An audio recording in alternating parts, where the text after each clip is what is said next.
नमस्कार, आज आपण आहोत हॉटेल खुळा रस्सा टिळक रोड येथे आणि माझ्यासोबत आहेत रेस्टॉरंट ओनर. मॅम, आपलं नाव सांगा. वसुधा चौधरी. कोल्हापूर म्हणलं की तांबडा पांढराच फक्त प्रचलित आहे, म्हणजे जास्त चर्चा होती. पण कोल्हापूरचा खुळा रस्सा हा एक वेगळा कन्सेप्ट या हॉटेलच्या माध्यमातून आपल्याला इंट्रोड्यूस झालाय. तर त्या खुळा रस्स्याबद्दल मॅडम तुम्ही थोडंसं सांगाल? ॲक्च्युली खुळा रस्सा म्हणजे पुण्यातल्या लोकांच्या भाषेमध्ये बोलायचं झालं तर पोटलक. खुळा रस्सा म्हणजे कसं, कोल्हापूरच्या गावांमध्ये पार्टी केली जाते शेतकऱ्यांकडून.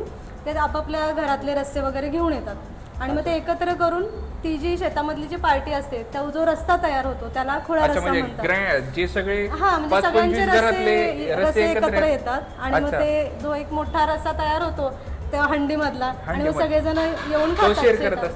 तो शेअर करतात. त्या रस्स्याला ॲक्च्युली खुळा रस्सा नाव दिलंय. हे नाव पण ॲक्च्युली कोल्हापूरचे खूप जुने युवराज होते, मला आता त्यांचं नाव नाही आठवते, पण त्यांनी हे नाव दिलं होतं आणि तेही त्या खुळा रस्स्याचे एकदम शौकीन होते. तेव्हापासून ॲक्च्युली खुळा रस्सा फेमस झाला आहे, जो कोल्हापूरचा आहे.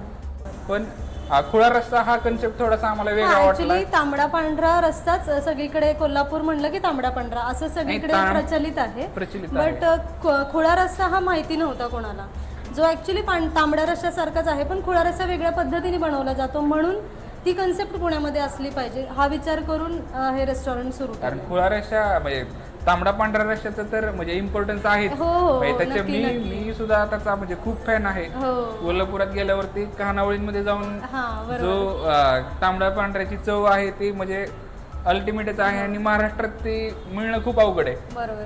तो तांबडा पांढरा तर तुम्ही आतापर्यंत चाखला असेल आणि तो तुम्हाला नक्की आवडला असेल, पण तुम्ही खुळा रस्सा जेव्हा खाल ना तेव्हा ती ॲक्च्युली लेवल एक वेगळी आहे. अच्छा, मग खुळा रस्सा रेस्टॉरंट तुम्ही चालू केलं, पण त्याच्या आधी तुमचं काय प्रोफेशन होतं? मग मी ॲक्च्युली ऑलमोस्ट 10 ते 12 वर्ष हेल्थ केअर इंडस्ट्रीमध्ये काम करत होते आणि माझं मूळचं पॅशन ॲक्च्युली जेवण बनवणं, पाहुणचार ह्या गोष्टी आहेत. त्याच्यामुळे कधीतरी म्हणजे आधीपासूनच वाटत होतं की बाबा क्लाउड किचन असावं. आधी सुरुवातीला वाटलं की क्लाउड किचन असावं जिथून आपण आपल्या आवडीच्या गोष्टी बनवून लोकांना खाऊ घालू शकतो. पण मग नंतर ते क्लाउड किचन करता करता मग ते रेस्टॉरंट मनात आलं आणि मग ते सुरू झालं, असं झालं. अच्छा, नाईस.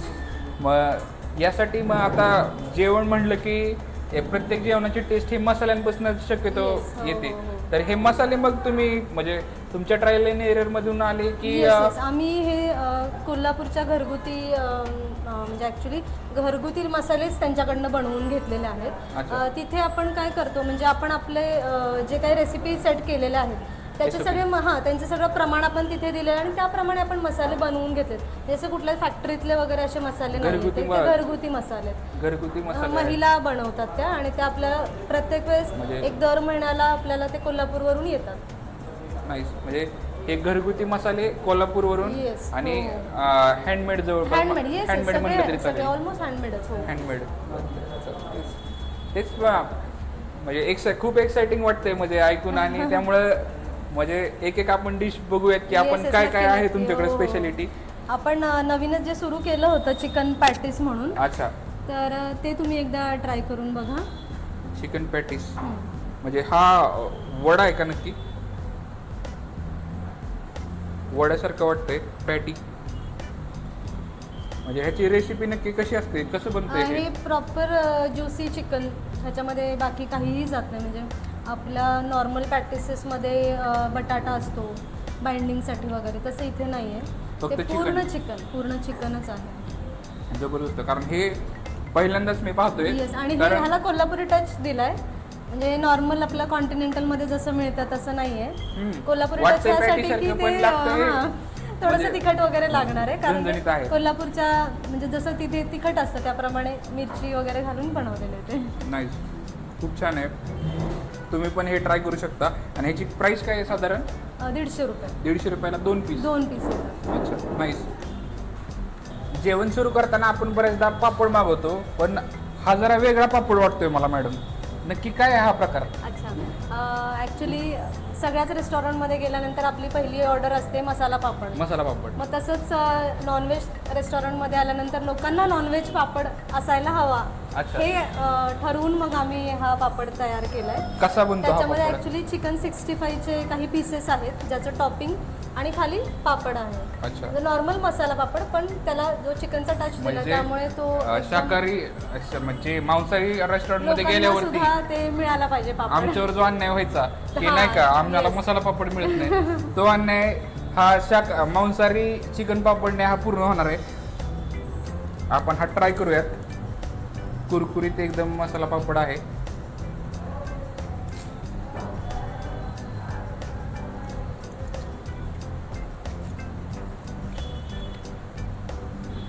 शेव सुद्धा इतकी कुरकुरीत आहे सोबतची की मजा येऊन जाते. तुम्ही सुद्धा नक्की ट्राय करू शकता. हा साधारण ह्याची कॉस्ट किती मॅडम? 150 रुपये. 150 रुपये. हो. 150 रुपयात उत्तम स्टार्टर आहे. तुम्ही नक्की ट्राय करू शकता. 2 मिनिटं खातोय. आवडलं त्यामुळं कसं 3-4 वेगळ्या वेगळ्या थाळ्या आहेत. तर मॅडम तुम्हीच सांगा यांच्याबद्दल थोडंसं की कोणत्या थाळी आहेत आणि मी कोणती ट्राय केली पाहिजे. तुम्ही आधी हे मटन चॉप्स ट्राय करा कारण हे मटन चॉप्सची खासियत सांगते. मटन चॉप्स रेग्युलर जे मिळतात ते मसाल्यांमध्ये बनवले जातात पण आपले जे मटन चॉप्स आहेत ते प्रॉपर खिमामध्ये बनवतात. अच्छा, खिमामध्ये बनवतात. खिमा प्लस मटन चॉप्स असं दोन्हीचं कॉम्बिनेशन आहे. अच्छा. ते तुम्ही नक्की ट्राय करू शकता. Mutton chops. मटन चॉप्स हा मटन प्रेमींचा खूप आवडीचा विषय आहे. त्यामुळे मटन चॉप्स ट्राय करूयात आपण. अल्टिमेट. आणि हे खिम्याचं त्याचं स्टफिंग base बाजूला आहे. असल्यामुळं Yes, हो. त्याची टेस्ट एकदम मस्त. आणि हे मटन बोलाई असतं की बोकड? बोलाई. अच्छा, बोलाई तुम्ही मटन कशामुळे प्रेफर केलं? आणि ऍक्च्युली पुण्यामधले लोक बोलाई प्रेफर करतात. अच्छा. त्यामुळे आपण बोलाई ठेवलंय. नाईस. आणि सोबत त्याच्या तांबडा रस्सा आहे माझ्या मते, पांढरा रस्सा तांबडा आहे, रस्सा आहे, अळणी रस्सा आहे, सोलकढी आहे, हा खिमा आहे आणि हा आपला खोळा रस्सा आहे. खोळा रस्सा आपण ट्राय करतोय. एकदम तर्रीदार खोळा रस्सा आहे.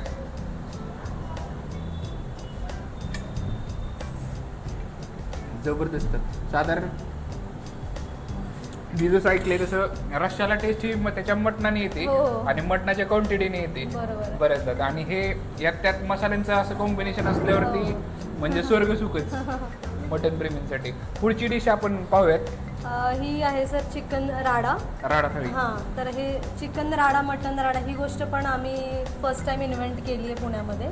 ॲक्च्युली ह्याच्या मागचं स्टोरी अशी आहे की जे चिकन आहे मॅरिनेट केलं जातं एक 4-5 तासासाठी आणि नंतर त्याला दम दिला जातो कोळशाचा, जो ऑलमोस्ट एक 7-8 तास आपण ठेवतो झाकून आणि मग त्यानंतर ती डिश तयार होते.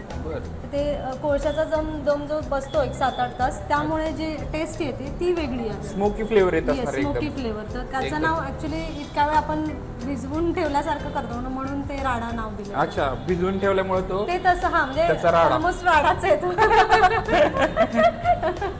एक मिनिट.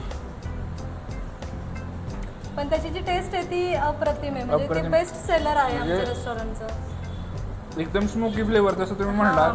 म्हणजे 8 तास जे ह्याच्यात ठेवलंय, हा त्याला जो दम देऊन झाकून ठेवावं लागतं. दम देऊन म्हणजे मारलं नाही, हाणामारीचा दम नाही तो. तो आपला पण जबरदस्त. म्हणजे राडा थाळी तर पहिल्यांदाच खातोय मी. राडा चिकन राडा मटन हे फर्स्ट टाइम इथेच आहे. दुसऱ्या कुठल्याच रेस्टॉरंटमध्ये तुम्हाला नाही मिळणार ते. पुण्यात पहिल्यांदाच मिळतं इकडं चिकन राडा. नक्की ट्राय करा. आणि साधारण ह्या दोन्ही थाळींची कॉस्ट कशी आहे? ह्याची सर 280 आहे राडा थाळीची. आणि ह्याची मटन चॉपची 500 रुपये. 500 रुपये. ॲव्हरेज पेक्षा व्यवस्थितच आहे कॉस्टिंग. कारण अफोर्डेबल आहेत सगळे एकदम व्यवस्थित. सर तुम्ही आतापर्यंत आता कांदा लसूण मसाला जो लाल मसाला असतो त्यामधल्या काही डिश ट्राय केल्या असेल. आता तुम्ही हिरव्या मसाल्यातलं जे आहे म्हणजे ठेचा, सगळ्यांचं ऍक्च्युली मनातलं वीक पॉइंट असतो. कोल्हापुरी म्हटलं की ठेचा. तर त्या प्रकारच्या मसाल्यापासून बनवलेला हा मटन खरडा आहे. तुम्ही नक्की ट्राय करून बघा. मटन विथ ठेचा.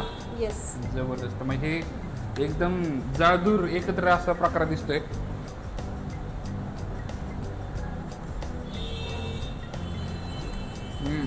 एकदम मिरची फ्लेवर, कांदा लसूणपेक्षा वेगळा विषय.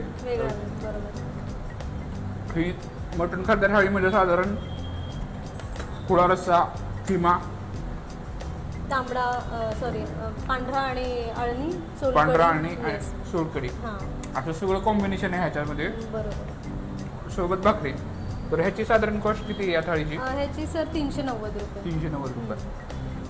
म्हणजे कॉस्टिंग वाईज तर खूप छान आहे आणि टेस्टलाही एकदम खरडा आणि मटण एकत्र खाल्ल्यासारखा फील आहे. त्यामुळे तुम्ही नक्की ट्राय करू शकता ही खरडा थाळी. मटण खाणाऱ्यांचं तर झालं, हा किमा ट्राय करतोय मी.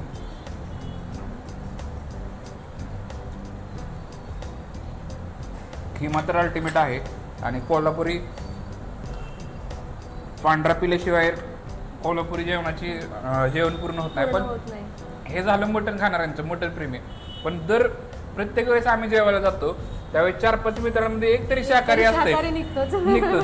मग त्याचा डिस्कम्फर्ट होतो तिथे गेल्यावरती, नाही का? माझ्यासाठी काय तर तुमच्याकडे यांच्यासाठी काय स्पेशल आहे का? आमच्याकडे इथे इस्लामपूरचा स्पेशल अख्खा मसूर आहे आणि कोल्हापूरचं मसाला वांगा आहे. मसाला वांगा आणि म्हणजे मसाला वांगा आणि इस्लामपूरचा अख्खा मसूर सुद्धा यांच्याकडे मिळतो. म्हणजे तुम्ही शाकाहारी असलात तरी तुम्ही काही काळजी करायची गरज नाही, यांच्याकडे शाकाहारी लोकांसाठी पण सोय आहे. त्यामुळे खूप छान आहे. म्हणजे एकंदरीत आपला हा पोर्टफोलिओ किंवा हे जेवण सगळा मेनू जो आतापर्यंत मी ट्राय केला म्हणजे एकदम अल्टिमेटच आहे, त्याबद्दल तर काही शंका नाही. पण व्यवसाय चालू करणं सोपं असतंय, व्यवसाय सुरू करणं, पण तो रन करण्यासाठी तो लोकांपर्यंत पोहोचणं महत्त्वाचं असते. तर या लोकांपर्यंत पोहोचण्याच्या गोष्टीला जे आपण मार्केटिंग म्हणतो, त्या मार्केटिंगमध्ये तुम्ही म्हणजे कसं केलं, हे कसं लोकांपर्यंत पोहोचवलं? कारण सदाशिव पेठेमध्ये कोल्हापुरी नॉनव्हेज रेस्टॉरंट जर चालवायचं म्हटलं तर हे लोकांपर्यंत कसं पोहोचलं तुमचं? आम्ही मोस्टली डिजिटल मीडियाचीच हेल्प घेतली, कारण ट्रेडिशनल मार्केटिंग पेपर म्हणा किंवा पॅम्पलेट्स वगैरे ह्या सगळ्या गोष्टी आपण केल्या होत्या.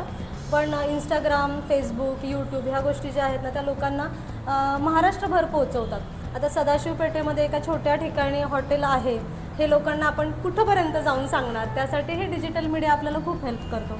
मग ते इंस्टाग्रामवरती आपण माहीत नसताना लोकांना आपण व्हायरल होतात, आपल्या गोष्टी व्हायरल होतात, लोकेशन व्हायरल होतं, इवन आपलं फूड व्हायरल होतं. तर त्यासाठी इंस्टाग्रामने खूप मदत केली आहे. Facebook, even YouTube is also best digital media. म्हणजे व्यवसाय कुठलाही करायचं म्हटलं तर आज डिजिटल मीडिया तुम्हाला लागणारच आहे. आणि मॅडमला खूप फायदा झाला म्हणाले. जेवण तर फार अल्टिमेट आहे, म्हणजे ती भाकरी चुरूनच खाल्ली पाहिजे तशी. पण मला म्हणायचं मॅडम की restaurant business as a business चालवताना तुम्हाला काही चॅलेंजेस येतात ह्याच्यात?